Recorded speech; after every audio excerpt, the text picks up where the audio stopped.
Olá pessoal, sejam bem-vindos ao Super Media Cast. O intuito desse podcast é trazer muito conteúdo e informação relevante para você varejista. Aqui nós vamos abordar o mundo supermercadista, falando de temas como vendas, marketing, tecnologia e muito mais.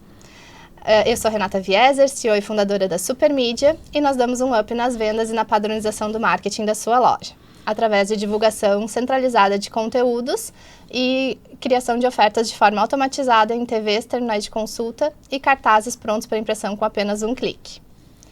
Hoje eu estou aqui com a minha colega Érica. Olá pessoal, sejam muito bem-vindos a mais um Super Media Cast, que vocês possam aprender muito com o podcast de hoje. E nós estamos recebendo hoje aqui um supermercadista de fora, assim, abrangendo as regiões, saindo do Rio Grande do Sul. Então, a gente está aqui hoje com um supermercadista paulistano. Sim. Ele é também palestrante, treinador, tem quase 40 mil seguidores no Instagram, levando todo dia aí muitas dicas e conteúdos relevantes para outros supermercadistas. Seja bem-vindo, Rafael Haddad. Isso aí, obrigado meninas, estamos juntos pelo convite. Para você que está assistindo, fica ligado aqui nesse podcast, bastante história legal, bastante assunto pertinente para a tua realidade. Vai ser um podcast com muita aplicabilidade de conteúdos para sua loja, então fica até o final que tu não vai se arrepender. E é por isso que eu tô aqui, viu? Para tu não se arrepender de assistir esse episódio. Muito bom! E, Rafael, assim, para a gente começar, para trazer um pouquinho de contexto para quem não te conhece ainda, conta um pouquinho aí da tua trajetória, né, da tua história até aqui, como que, por tudo que tu passou e o que for mais relevante aí para o pessoal saber também. Massa, show de bola, vamos lá. Eu venho de uma família muito pobre, né, meus pais, basicamente, eles eram feirantes de rua, né, eles estavam lá na periferia de Diadema, né, uma cidade do lado de São Paulo. E eles tinham um sonho de dar uma vida melhor para mim e para minha irmã, e eles encontraram no supermercado, né, a esperança desse sonho se realizar. Começaram ali a montar uma lojinha pequena, uma operação pequena, e a gente sabe, né, antigamente era muito mais fácil, né, as lojas crescerem do que hoje em dia. Sim. Não existia uma tributação tão complexa, a fiscalização, não tinha tantos concorrentes como tem hoje, atacados, mercado em qualquer esquina que tu vai, etc e tal. Então, o mercado ele começou, de certa forma, até que prosperar rápido, né? E só que teve um grande problema, né, nessa jornada. O supermercado ele cresceu, na verdade começou como mini mercado, né, e aí foi evoluindo até chegar no super, né, mini, né, super, e aí foi indo. Que foi o quê? O negócio ele cresceu muito mais rápido do que os meus pais. Meus pais eles estudaram até a 4ª série, né, então eles não acompanharam o ritmo, né, do jogo. E aí aconteceu o que acontece com muita gente, inclusive nos dias de hoje, né? As pessoas viram reféns do próprio negócio. Ou seja, os meus pais trabalhavam das 7 da manhã às 11 da noite, de domingo a domingo, né? Não tinham folga. Em São Paulo, acho que na década de 2000, meio que na metade da década, acho que virou uma lei que era proibido abrir dia 25 de dezembro e 1 de janeiro, não sei se aqui no Rio Grande do Sul também é assim. Ou seja, eram as duas folgas que os meus pais tinham, né? Na verdade, até 1 de maio chegava a ser proibido também, né? Dia do Trabalhador, mas depois revogou e deixou flexível. Aí eles perderam a 3ª folga e hoje só tem 2, né? E aquilo foi, de certa forma, muito ruim pra mim, né? Porque eu fui criado longe dos meus pais. Fui criado por tia, avó, babá, enfim, né? E isso afetou muito o meu desenvolvimento, né? Sofreu muito, né? Porque quando tu cuida de um filho de alguém, né? Basicamente, tu faz o que a criança quer, né? Então, eu de certa forma, cresci um menino muito inseguro, muito mimado, muito egocêntrico, né? Tudo girava ao meu redor. E aquilo atrapalhou muito o meu desenvolvimento, né? Como criança e tal. E você também ficar longe dos seus pais, né? Isso é muito ruim. E claro, meus pais estavam fazendo o melhor que eles podiam. Isso é muito bom, né? Muito válido. Só que quando eu tinha mais ou menos 17 para 18 anos, meu pai ele teve um câncer, né? E ele acabou falecendo com 50 anos de idade, muito novo. E eu acredito que muito da decorrência desse estresse que ele teve foi por conta do trabalho, né? E aquilo simplesmente me revoltou, né? Então eu tava num estado assim, numa bolha, eu fui criado numa bolha. E aí, quando aconteceu esse negócio do meu pai, tipo, foi uma coisa que eu não aceitei, assim. Eu falei assim, cara, eu nunca mais entro no supermercado na minha vida. Ó, eu bloqueio. Nem pra comprar uma Coca-Cola, não entro, de jeito nenhum. Porque eu associava muito a culpa do negócio, né? Enfim, e aí eu acabei estudando, né? Me formei em administração, eu trabalhei fora, né? Trabalhei em indústria farmacêutica durante a minha fase acadêmica, né? E depois eu servi um trabalho voluntário como missionário de uma igreja e eu fui mandado para Patagônia, no sul da Argentina. Que legal. E aí lá, né, eu comecei a trabalhar e você vai lá não só para falar de Deus, essas coisas, mas tu vai para servir a comunidade. Então eu rebocava a parede, girava a neve do telhado, ajudava assim a população local. E aquilo virou uma chave na minha cabeça, né? Porque tu sai de um estado onde você só recebe, que era o que era basicamente minha vida, era assim, e tu começa a servir os outros, né? E quando tu tá num movimento dessa forma, as tuas habilidades, as tuas competências, elas começam a aflorar. Porque é na zona do estresse que você começa a entender quem realmente você é. E ali, naquela jornada, né, alguns líderes, eles tinham visto um potencial muito grande em mim, de liderança, etc e tal. E aí, nesse trajeto, né, eu acabei machucando meu joelho, minha coluna, né, porque tu andava muito, eu andava mais de 10 quilômetros todos os dias, assim. Era insano, assim. E aí eu acabei tendo que voltar para o Brasil, e nisso eu recebi uma oportunidade para estudar psicologia nos Estados Unidos, por conta de um líder, né, que era americano, e aí me conseguiu essa oportunidade. Fui para lá, fui estudar nos Estados Unidos, né. Estava fazendo uma espécie de extensão universitária, já com curso preparatório de inglês, para eu, no final do ano, fazer a prova e iniciar uma graduação em psicologia, né? Para eu poder morar lá. Porque é o que eu queria fazer, eu queria morar lá, meu sonho era ser psicólogo, né? Professor de universidade, e para mim era maravilhoso, eu estava, né, numa faculdade excelente. E tava no caminho do que tu almejava. Que eu gostava. E aí, depois de um ano estudando, assim, vida perfeita e tal, eu recebo uma notícia que nossa rede de supermercado, ela tava com 2 milhões de reais em dívida. Meu Deus. Né? Foi uma ligação que minha mãe recebeu, eu tava num ônibus voltando da aula. Sabe quando tu bate o carro assim, que tu fica com o corpo mole, tu perde a noção do espaço-tempo? Sim. E aquilo me deixou assim, sem chão.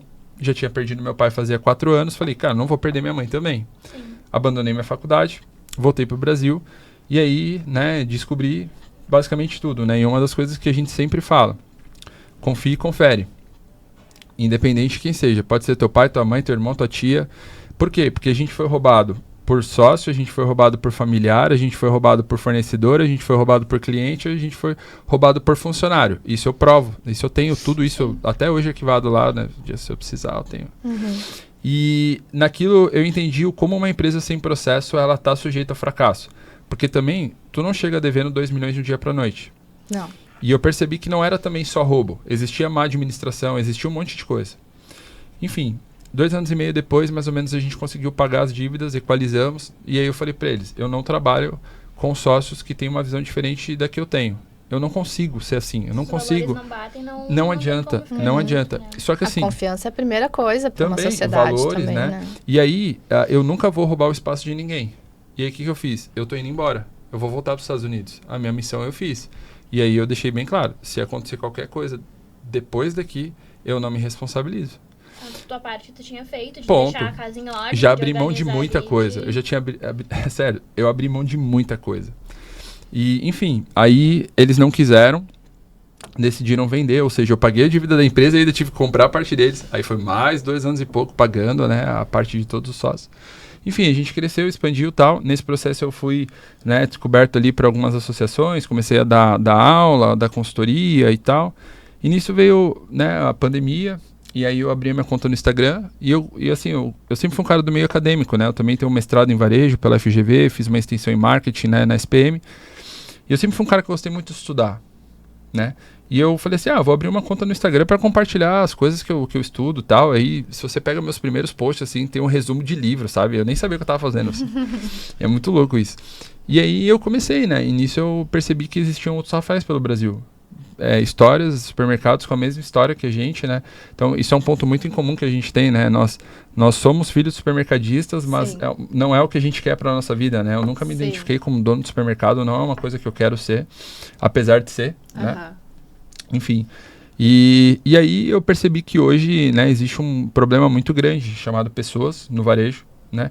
E desde então eu tenho me dedicado muito assim nesse projeto, né, de transformar o varejo, né, através da conscientização, da qualificação da mão de obra existente, porque muitos supermercadistas hoje não olham como investimento você treinar pessoas, né?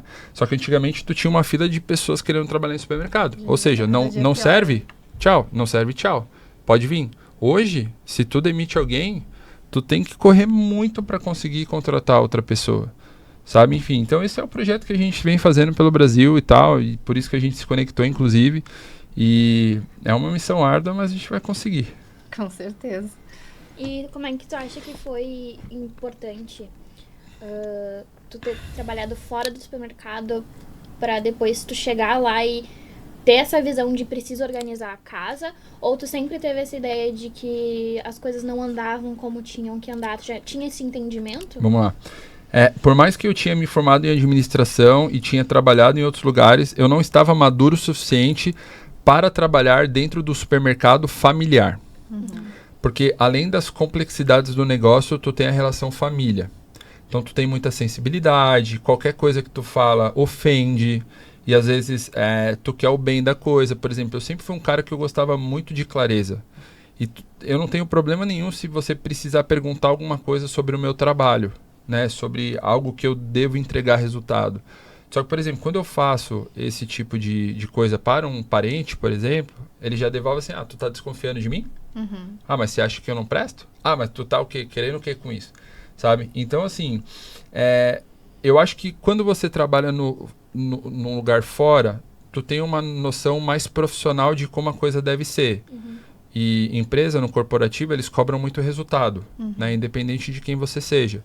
Então, eu não tinha muito esse apego emocional com o negócio, eu via as coisas mais como um profissional mesmo. E uma das coisas assim que eu percebia muito no corporativo, que era o como você dependia de pessoas e processos para que as coisas funcionassem. E dentro de um supermercado, a maioria dos donos, eles acreditam na centralização. O como as coisas dependem de mim para funcionar. É uma crença limitante de que não vai funcionar certo Muito. se não tiver ali no dia a dia, Muito. gerenciando e mandando e dizendo para a pessoa exatamente o que ela tem que fazer. Perfeito. E não ficar de olho também, e Perfeito. ficar conferindo e... Então, por exemplo, assim, nesse processo de reconstrução da dívida, cara, eu tive que conversar com muitos funcionários. Então, assim, quando tu tem uma estrutura já montada, né, por mais que a empresa estava endividada, por mais que os resultados não estavam bons, estava muito cômodo para muita gente. Então, quando tu começa a reduzir custo, reduzir pessoas, implantar processo para ter padronização, para você conseguir metrificar mais o resultado dos setores, tu mexe no vespeiro. Deixa eu te perguntar se tinha uma loja só. Uma loja só. Uma loja só. E aí, quando tu começa a mexer no vespeiro, tu tem pessoas que elas querem entender o porquê tu tá fazendo, e aí quando tu mostra, ela tem o caminho de aceitar ou não. E tem pessoas que, independente do que aconteça, se tu tá mexendo no conforto dela, ela vai te odiar pro resto da vida. Sim. E eu falei muito claro, assim, eu chamei todas as pessoas, a grande parte delas, eu falei, o resultado é esse. Em 6 meses a gente tá quebrado. Tá a fim de querer mudar? Porque talvez nem a tua rescisão eu vou conseguir pagar. Talvez um dia tu vai processar a empresa, daqui a uns 10 anos, quem sabe tu consegue. Não, Rafa, vamos embora, eu acho justo o teu motivo, acho legítimo o que você tá pedindo. Né? E eu falei assim, eu não quero que tu faça nada demais. Eu não quero que tu seja açougueiro e operador de caixa. Mas eu quero que tu se comprometa a fazer o porquê que você está aqui. Então, assim, eu acho que essa visão de fora me ajudou muito no processo. E muita gente me chamava de frio, sabe? E etc, e tal. Então, pra mim, ajudou. É que também quando tu tem uma dívida por trás, tu tem que ser frio, né? Tem que pensar com a cabeça. É igual quando a gente vai explicar, por exemplo, sobre tipos de liderança, né? Uma liderança que um dos tipos mais famosos de liderança que existe é a liderança autocrática. Que tu não pergunta muito para as pessoas sobre o que tem que fazer. Tu vai lá e, é isso. E geralmente quando tu tá num momento de dívidas, com vários problemas, etc e tal, não tem o que você conversar com os outros. Cara, tu tem que reduzir custo. Não adianta eu debater nessa mesa se a gente vai ter 8 ou 7 pessoas nesse setor. Se o setor só pode pagar para 6. Não tem conversa. Tem adaptabilidade. Então, assim, é uma diferença muito grande. Eu acho que hoje, a maioria dos supermercados, mesmo lojas grandes, e tu pode falar isso, né? Tu tem uma rede, né, por trás, e tu sabe muito disso, né? Às vezes, a falta de profissionalismo no que tem assim, essa questão de gestão familiar, ela muitas vezes é um desafio muito grande para todo mundo. Entende? Sim. Acho que também tem uma dificuldade de pessoas que crescem juntas, né? Também, que veem as outras crescerem, de entender que a pessoa entende e tem uma credibilidade. Tu sabe que eu sofri muito com isso, porque é o que a gente estava conversando antes da gente começar. As pessoas, elas te conhecem numa camada. Então, por exemplo, a minha mãe, ela me fez abandonar a faculdade. Não que ela me fez, né? Mas eu abandonei meu sonho, abandonei minha faculdade, voltei, assumi. E quando eu tentava fazer as coisas, minha mãe não deixava. Por quê? Primeiro que ela não confiava em mim. Segundo, porque ela me via como o quê? Como filho, e não como gestor. Como uma pessoa Sim. que ela criou, o bebezinho Entendeu? dela, Isso, perfeito. e não como Aham, um aham. adulto que entendia já, que já tinha estudado. Isso inclusive é uma das coisas que eu sempre falo para os filhos do dono do supermercado. Acontece em toda a sucessão. Tu quer gerar confiança com os seus pais, tu quer que a hierarquia confie nas mudanças que você quer implementar, comece a dar pequenos resultados, demonstra que os seus movimentos estão funcionando para daí você querer mudar coisas mais complexas. Até porque não existe só a confiança da diretoria, existe a confiança dos funcionários sobre quem você é trabalhando, né, profissionalmente falando. Então, você precisa do ecossistema colaborando com os teus planos, né? E, de certa forma, eu não tive muito tempo para isso porque a empresa estava devendo. Esse tempo de maturidade, de confiança, etc., porque leva tempo, eu não tinha isso. Tu não teve como, entre aspas, assim, ensinar isso, né? Tu tem que confiar em mim. De gerar confiança, né? De ganhar confiança. Olhando para o exemplo de... Tá. Então, o que eu quero dizer? Por exemplo, vamos pegar um exemplo de um relacionamento. Eu não tive tempo de conhecer, ficar, namorar. Não, eu já tive que pedir em casamento logo, entende? Ou morar junto. É isso, entendeu? Então, assim, eu não tinha muito tempo para conseguir maturar a confiança das pessoas. E isso é muito ruim. Então, assim, tanto que os Vida Louca ficaram lá comigo, né? Vida Louca que eu falo assim, os caras que acreditavam Vamos, porque, na verdade, eles não estavam nem convencidos por mim. Porque, minimamente, eles já tinham uma ideia que as coisas não estavam indo bem. Uhum. Então, essa noção que trouxe essa convicção de mudança para eles. Entendeu? Mas foi difícil, assim, é difícil. Mas certamente toda essa experiência e esse fogo, né? Porque a gente o que mais aprende é quando tá no fogo cruzado ali. Ele trouxe muita experiência para ti, que eu acho que é o que te dá também muita bagagem hoje de fazer todos esses treinamentos, né? Repassar todo esse conteúdo para quem tá passando por problemas hoje. E antigamente eu achava que era uma questão técnica. Antigamente eu sempre ensinava meus alunos, né? Porque muita gente perguntava pra mim assim, pô, Rafa, mas como que você fez, né? Quais foram as coisas? Daí eu falava, olha, tu tem que abrir setor por setor, olha tal indicador, etc. Papapá. Hoje, olhando de uma forma muito mais madura, né? Alguns anos depois, eu falo que pra mim o que mudou o desfecho da nossa empresa foi o comportamento. Uhum. Por exemplo, assim, minha mãe, ela aceitava muita coisa. Ela não questionava os outros. Por que ela não questionava os outros? Porque ela tinha medo, muitas vezes, das pessoas não gostarem. E ela tinha medo de perder os outros, de perder a confiança. E aí tu começa a entrar num cunho psicológico da coisa e aí tu acha um monte de problema lá. Então, eu acho que o comportamento... Uma empresa, ela só quebra quando o dono está quebrado, mentalmente falando. Sabe? Quando tu já perdeu as esperanças em você mesmo. Aí tu vai pro limbo. Faz muito sentido isso. Entende? Uhum. E, assim... tu é bastante ativo nas redes sociais pessoais, né? Não sei como é que é das redes sociais também do mercado, assim, tu acha que, e até mesmo a tua rede social, tu acha que traz engajamento e resultado pro mercado, assim, tu acha que, de maneira geral, depois que tu começou esse movimento, melhorou o teu resultado no mercado e isso impactou também nas redes sociais do mercado ou não? Uma coisa que eu aprendi com marketing digital é que quanto mais canal de venda você tiver, mais você vai vender, né? E marketing, basicamente, você tem que aparecer em todo lugar. Não adianta você ter uma piada muito boa e não ter público para contar. Uhum. Né? Tem até aquela frase famosa, né? Mendigo tímido morre de fome. Então, tu tem que aparecer, tu tem que ir para cima, tu tem que fazer as coisas acontecer. Pois é, você tem que. Existe o cara que é bom e existe o cara que é lembrado. Né? Tanto que hoje as redes sociais, tu pode ver, por que tem tanta gente que ganha alcance falando besteira? Né? Porque existem... De quem que é a culpa, por exemplo, dessas pessoas? Cara, a culpa... É de quem assiste. Não concordo. Pra mim a culpa é de quem é bom e fica calado. Porque deixa esse bando de pessoa ruim falando um monte de besteira na internet e as pessoas ficam convictas de que isso é uma verdade absoluta muitas vezes. Claro, o público que também assiste ajuda. Mas é que aí a gente entra naquela questão de que a gente tá na internet e mesmo se a pessoa não fica calada, ajuda no engajamento. Pois é, mas é que tá. Eu acho que as redes sociais, muitas vezes, elas poderiam ser melhores exploradas. Né? E eu acho que hoje os supermercadistas, eles fazem isso de uma forma muito errada. Por exemplo, tu abre uma rede social de um supermercado hoje. Tudo que você vê é dancinha e entretenimento. Né? Esses dias eu tava na página de um aluno meu, ele falou assim, olha aqui, Rafael, consegui 30 mil seguidores aqui na página, tal, show de bola, dancinha pra lá, dancinha pra cá. Tá bom. Vamos olhar os dados aí do teu Instagram. 80% dos seguidores eram seguidores de fora do estado. Se tu não compra numa loja a 5 km da tua casa, tu vai comprar numa loja de outro estado? Não vai. Então, por exemplo, assim, a estratégia dele foi alcançou um público que não é o comprador da loja. Você pode ter engajamento, você pode ter um monte de coisa. Resulta em venda? Não resulta. Então, eu acho que os supermercadistas hoje, eles poderiam ter muito mais estratégia, usar isso de uma forma muito melhor do que fazem.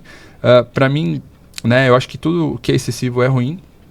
Então eu acho que as pessoas elas podem explorar melhor preços, né, produto, a experiência, o que tu pode fazer com aquele produto, mostrar os benefícios do supermercado. Eu acho que tu tem vários recursos diferentes para usar as redes sociais a favor do teu negócio. Eu acho que é legal a gente entrar nesse ponto de que hoje a loja, por mais que tu pode ter uma presença nas redes sociais, mas tu tá presente dentro da tua loja, porque às vezes não tem um cartaz, não tem uma TV, não tem a tua marca sendo estampada dentro da loja, e a pessoa foi no mercado que era mais próximo, tava ali na esquina de casa, mas ela não foi no teu mercado por ser o teu mercado, por ser porque estava perto, né? E hoje, assim, existem diversos recursos que a gente pode fazer usando as redes sociais a favor do supermercadista.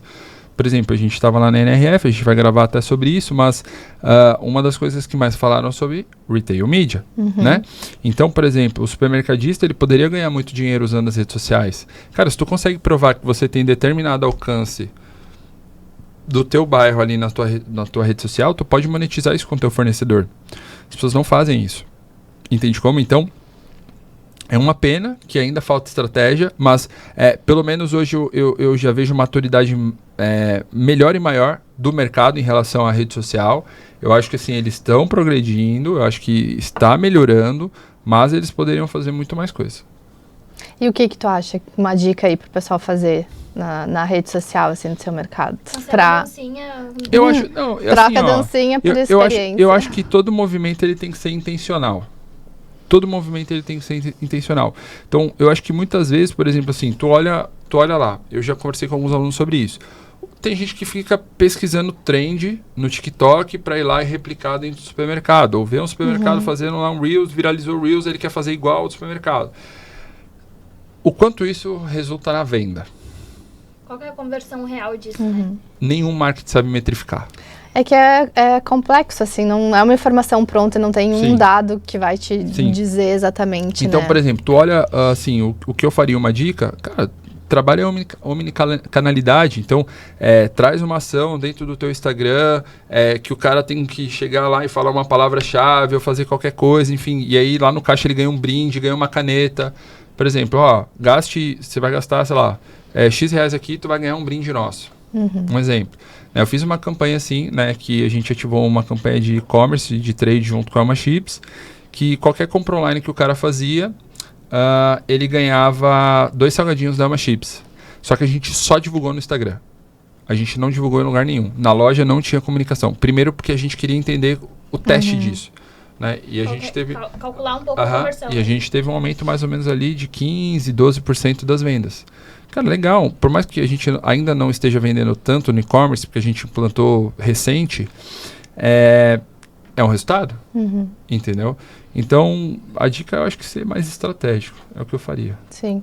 Tu falou agora da questão, né, de ações só nas redes sociais, né? Uma coisa que a gente fala bastante até aqui na Supermídia, assim, é de trazer, obviamente, nesse caso, era uma estratégia não trazer para dentro da loja, mas a gente fala muito de tu ter a possibilidade de divulgar o que tu divulga nas redes sociais dentro da loja, né? Então, por exemplo, nas telas digitais, as TVs, os terminais de consulta são um canal para isso, porque a maioria das pessoas que está dentro da loja não está lá na rede social. E da mesma maneira, quando tá ali dentro da loja, se tivesse um conteúdo mais ali que pudesse divulgar as informações e te levar para a rede social também, né, de fazer todo esse jogo do omnichannel, né? Então, o mesmo cliente está em todos os canais, né? Nas redes sociais, no aplicativo, dentro da loja, né? Nas TVs, assim, de conseguir divulgar os conteúdos. As pessoas, elas estão muito acostumadas com um padrão que sempre funcionou. E eu sou muito do seguinte pensamento: obrigado passado pelo que você fez por mim, mas eu preciso estar aberto ao futuro. Então, assim, o que te levou até agora não é o que te vai te levar daqui para frente. Então, tu olha, por exemplo, um painel digital como esse, certo? Tu olha um painel digital como esse, pô, é uma forma super interativa, promoção, produto, tabela de preço, né? Uma propaganda bem legal, chamativa, interessante. Tu olha a foto do produto, desperta desejo. Aí tu vai na loja lá, o cartaz velho, amassado, a impressora toda falhada, com as cores que não são tão vivas, etc e tal. Cara, se coloca no lugar como cliente. Tu prefere ver um painel tão bonito como esse, assim, cheio de informação, clareza, sabe, interação, ou tu prefere ver um cartaz velho? Supermercadista, você tá esperando o quê pra contratar a tua ferramenta que vai gerar venda, lucratividade na tua loja, vai ter uma loja muito mais bonita, que vai gerar experiência para as pessoas. Você não precisa ser muito inteligente para você saber disso. Não, eu acho que também trilhar toda a experiência de compra do cliente, sair um pouco só das redes sociais, mas, por exemplo, assim, começa dentro da loja. A pessoa que está dentro da loja, ela te segue? Não. Tá, o que eu vou fazer para fazer com que ela me siga e veja as novidades? E que engaje comigo nas redes sociais também e que depois volte na loja de novo. O varejo americano, ele sempre dita o ritmo, muitas vezes, de como o varejo no mundo ele vai se comportar. Eu duvido você entrar num varejo americano, independente do nicho, vestuário, supermercado, construção. Nossa, farmácia, então, estão muito evoluídos, né? Que eles não trabalham a experiência através do retail media. Não existe isso. Todos e eu não entendo como ainda o varejo brasileiro não entendeu. E detalhe, tu não está importando, uma tecnologia. Não, tu tem uma tecnologia a preço acessível. Sim. Que você pode implementar em menos de uma semana. Tá esperando o quê? Sim. Entende como? É rápido, é prático, né? E é fácil, assim. Então é só, de fato, ter a mentalidade de que para que eu vou esperar mais? E a gente vê muito, né, assim, o cliente, às vezes, né, ele quer colocar, né, por exemplo, nossos leads, assim, eles querem colocar a tecnologia, fazem todo o orçamento ali, montam o planejamento. Ah, mas assim, peraí que eu vou esperar um pouquinho, vou fazer outra coisa agora, assim. Então, é uma questão de entender o quanto que isso é, de fato, necessário para a loja, né? A gente percebe que algumas pessoas, alguns clientes, eles ainda não estão prontos para o avanço. Sabe por que isso acontece? Quer que eu te fale? Porque essas pessoas estão fazendo a empresa dela funcionar e não a empresa dela crescer. Então o cara tá tão ocupado com funções operacionais, ele tá metido no meio de tanto processo que depende dele, que ele não tem uma capacidade de gerenciamento, de criação, de novas oportunidades e ideias. Ele não tem como parar para pensar, porque no julgamento dele ele vai falar assim, cara, eu preciso ali tirar pedido, eu preciso ali negociar com o fornecedor, eu preciso ali fazer o fechamento de caixa. Funções essas que ele poderia treinar uma pessoa para que ele, né, pudesse fazer. Mas não, o cara tá todo enjaulado lá, cheio de corrente. Então, isso acaba sendo uma consequência, porque é triste, porque assim, atrapalha o processo de venda, por exemplo, da Supermídia, etc e tal. Mas, cara, atrapalha o cara muito mais um monte de coisa. De novo, se você tá fazendo a tua empresa funcionar, quem faz ela crescer? Aí tu pega lá o histórico do cara, o cara tem o mesmo tamanho, o mesmo faturamento, a mesma coisa há 15 anos, né? E às vezes, tipo assim, o que o cara vende hoje é o que o cara vendia em 2017. Aí tu vê a inflação correndo, cara. Enfim, e é triste. Porque são pessoas trabalhadoras, pessoas honestas, pessoas humildes, pessoas que têm sonhos. E eu falo isso porque eu vi meus pais, assim, dessa mesma forma, entende? Falou agora também dessa centralização que tem, né? E acho que a nova geração, muitos primeiros empregos acontecem dentro do supermercado, né? Desde sempre, Desde né? sempre, assim, as pessoas têm o seu primeiro menor aprendiz ali dentro do supermercado. Como é que tu acha que o supermercadista ele pode estar pronto para estar dando esse suporte de treinamento, de estar pegando a importância de treinar essa pessoa que está entrando no mercado de trabalho e que vai estar dentro da loja e que possa crescer dentro da loja e não ser só o primeiro emprego, sabe? Pro varejista não é mais questão de opção ele treinar ou não as pessoas.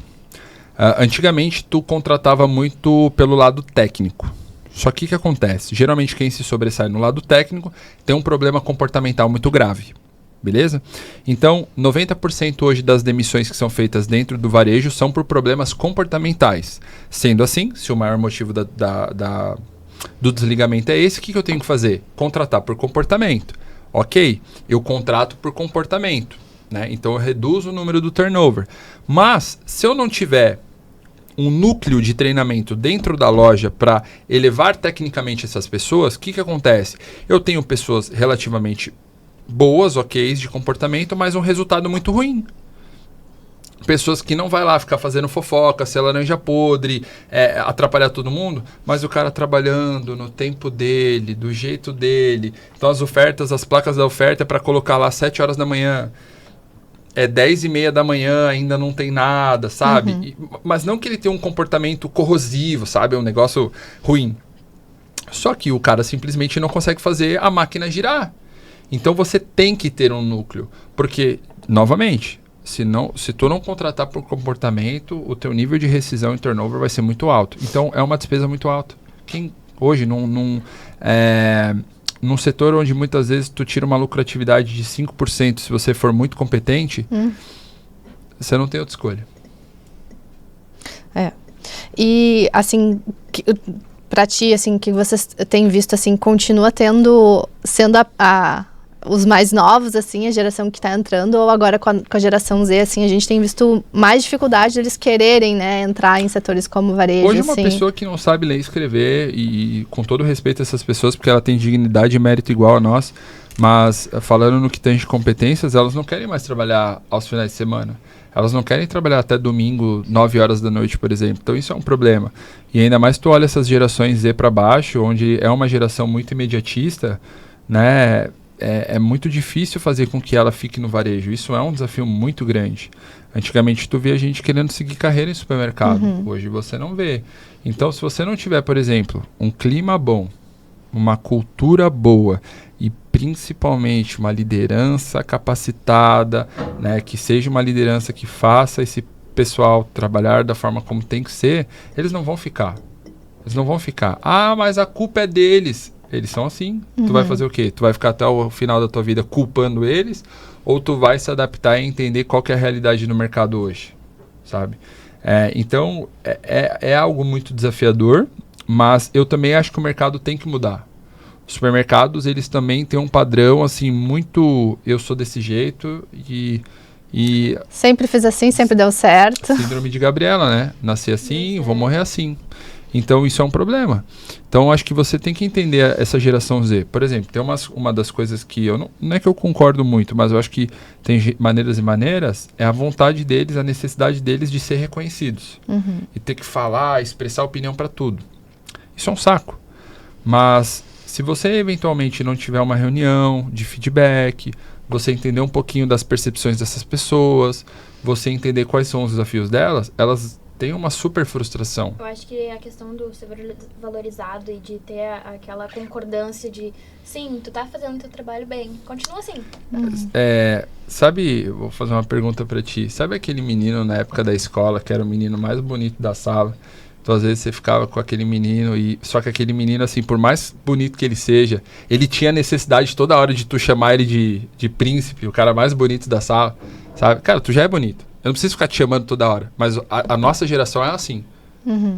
Pra baixo ainda, acho que é pior ainda, entendeu? Então, são pessoas que têm essa necessidade de hiper-reconhecimento. Então, quando tu tem um gap muito grande, né, falando de reconhecimento, tu tem um bloqueio emocional muito forte, né? Principalmente de amor próprio. das pessoas não reconhecerem a própria competência. Você sabe quem você... Se você... Né, você sabe não, né? Se você realmente saber quem você é, saber quais são os seus pontos positivos, o que tu agrega no mundo, o teu papel aqui dentro da sociedade, as coisas boas que tu tem, as coisas boas que vocês fazem pelos outros, cara, tu não precisa de reconhecimento. Muitas vezes você espera dos outros porque nem você se reconhece. Entende? E isso é um problema, porque se você coloca a responsabilidade do reconhecimento na mão de um terceiro, às vezes eu posso acordar num dia ruim e eu posso não te reconhecer. E não é que eu sou uma pessoa ruim, mas, cara, às vezes eu tô naquele dia que eu vou, sabe, eu não vou fazer o que tem que ser feito. E aí, tu vai se desmotivar? Então esse é um grande problema. É que a motivação não pode vir do outro, né? Ela tem que vir de dentro de cada um. Com certeza. E tu faz muitos treinamentos aí, acho que em todo o Brasil, né? E qual que é a principal coisa que tem em todo treinamento? Que é a principal dor de todo supermercadista, que não importa a região que tu vá, é sempre a mesma coisa que o pessoal tá lá batendo nisso e não sai. Eu tenho alunos em todos os estados do Brasil, inclusive no Acre, e uma aluna no Uruguai. Na verdade, todo treinamento que eu começo, eu sempre falo para eles o seguinte: pessoal, isso aqui não é um treinamento sobre supermercados. Isso aqui é um treinamento sobre autoconhecimento e cura. Então, a coisa que eu mais vejo, assim, que isso me deixa muito triste, é a falta do autoconhecimento. As pessoas não sabem quem elas são. Elas não sabem quais são os pontos positivos. Elas não sabem trabalhar melhor os pontos negativos delas. Então, por exemplo, às vezes quando tu tá numa entrevista de emprego, tu pergunta pra pessoa, mas qual que é o ponto que tu tem a melhorar? Cara, não me importa o teu ponto negativo, todo mundo tem. E aí eu sempre faço pergunta assim, e como você faz pra resolver isso? Ninguém sabe responder. Sem falar que para 90% das pessoas é a ansiedade, né? É a ansiedade ou perfeccionismo, né? Isso quando não Só responde perfeccionismo, né? E é uma das coisas até que eu ensino no meu curso. Eu falo, ó, se atenta o que a pessoa responde e como ela responde. Porque o como muitas vezes importa. O cara olha no Google lá o que responder, etc e tal. Justamente isso. Porque se você tem que olhar no Google para responder uma pergunta sobre você, isso mostra que você não se conhece, não se garante. Entendeu? Todos nós temos problemas. E eu acho que a gente tem que ter muita maturidade para aprender a resolver. Então, muito problema de comunicação. Então, 80% das perguntas que eu recebo no meu Instagram, eu respondo dessa forma. Alinhe expectativa, vá até a pessoa, fale o seu sentimento, entenda o que ela espera de você, fale isso, fale aquilo, tal. As pessoas, elas não abrem a boca. A gente entra naquilo que a gente falou antes de começar, né? De sair daquela ideia de terceirizar a responsabilidade e de assumir a responsabilidade de como que eu vou fazer para melhorar isso, como que eu vou me autoconhecer e entender que, para mim, ter uma trajetória de sucesso, é eu que preciso fazer essa trajetória dar certo e não ficar dependendo do terceiro, né? Uma das maiores dores hoje no varejo é a falta de posicionamento, né? O que é a falta de posicionamento? Cara, tu tem que agir de acordo com a tua função. Tu tem que agir de acordo com quem você é. Você tem que falar o que você acredita. Né? Hoje as pessoas, elas simplesmente não querem assumir responsabilidade. Ela não quer tomar uma decisão. Ou pior, eles veem, porque o meu colega não faz, eu também não vou fazer. Perfeito. Tu não é o teu colega, tu Perfeito. tem que fazer por ti. É aquela terceirização de, porque o fulaninho não faz, eu também não vou mas sabe o que é muito louco? Isso replica em todas as áreas da vida. Sim. Né? Eu até falei isso num treinamento esses dias, né? Eu falei assim, cara, o cara que não se posiciona aqui no supermercado, ele não se posiciona nem na casa dele. Então, por exemplo, assim, tu vê lá teu filho falando palavrão, né? Aí tu vai conversar com a sua esposa, você vai falar, pô, conversa lá com a professora. Por que esse menino tá falando palavrão? Eu pago uma escola cara, não sei o que, etc e tal. E daí, enquanto ele tá falando isso, ele soltou 3 palavras. E a responsabilidade de quem? Quem que tava lá no bem bom? Quem que é o pai? É você que é o pai, caramba. É tu que tem que se posicionar. Aí tu pega um jovem, por exemplo, vai levar lá a namoradinha pra jantar, uma ficante lá pra ficar, né? Aí chega lá a garçonete, e aí, vai querer pizza do quê? Não sei. Tanto faz.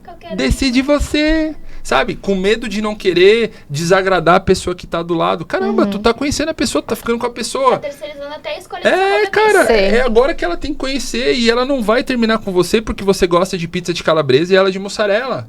Só que as pessoas elas fogem muito da identidade, sabe? E isso é um problema muito grave. Porque uma pessoa que não se posiciona em casa, ela não vai se posicionar no mercado, ela não vai se posicionar quando os resultados estiverem ruins, quando o filho dela tem um problema. Por isso que hoje tem um monte de jovem inconsequente. Porque faz o que quer, não tem pessoas em casa que não se posicionam, e aí essas pessoas, quanto mais faz errado, mais quer fazer, e por isso que o mundo está do jeito que está. Sim. E só vira um líder a pessoa que se posiciona, a pessoa que tem atitude e que resolve o problema, né? Ninguém... Que são raras as exceções. Por isso que muitas vezes o supermercadista comete o erro do quê? De efetivar por tempo de casa. Porque ele não tem parâmetro técnico e comportamental para efetivar alguém, tá entendendo? Mas eu acho que a gente tem que entrar também de que existem algumas pessoas que não têm perfil, mas eu acho que o perfil também ele é algo que é treinável. Perfeito, eu ia falar justamente isso. Tu conhece o Messi? Conhece o Cristiano Ronaldo? Um líder nato e um cara que foi forjado a isso. Então, assim, são dois exemplos de líderes mundiais, entre aspas, né? Falando na questão, no que tange a futebol, que chegaram no mesmo lugar de formas diferentes, caminhos diferentes. Então, eu acho que, assim, todo mundo pode ser treinado para isso. Por exemplo, um comportamento de líder que, para mim, faz total sentido é a proatividade. Vê um problema, pensei na solução, resolvi, sem que ninguém me pedisse. Tu nasce disposta a resolver todos os problemas do mundo? Tu aprende a resolver? Um problema, deixa eu ali resolver. Não, mas é uma coisa que com o tempo tu vai fazendo igual a musculatura, vai crescendo. Só que você não precisa ter universidade em Harvard para você poder aprender sobre proatividade. Tu não tem que ter um instinto natural de liderança para você ser proativo. Então, não precisa você ter essa... Claro que se você tiver, Que bom. é mais fácil. De certa forma é mais fácil.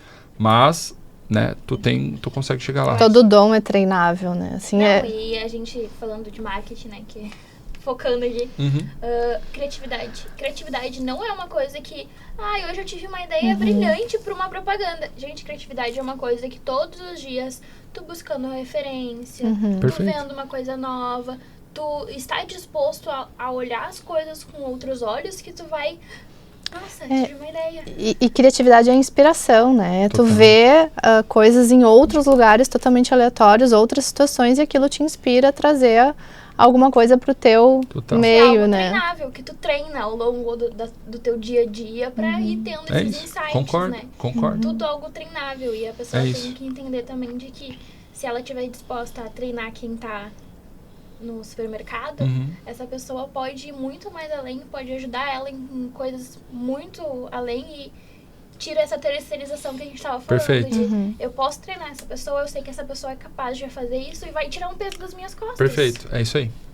E a função dos donos, né, do supermercado, da liderança, fazer com que as pessoas façam isso para que ele possa ter o ócio ali também, né? O dono do supermercado poder sair do operacional e ir pro estratégico, né? E também, de repente, né, depois de um tempo, ter mais de 3 folgas no... Seria legal também, né? Pois é. De repente, ali, dar uma atenção pra família, conseguir ter esse jogo de cintura pra ter uma vida melhor. Eu vejo alguns donos do supermercado, né, que às vezes o aluno fala, Rafa, mas, pô, pra mim tá bom, tô tirando o Polabora de tanto.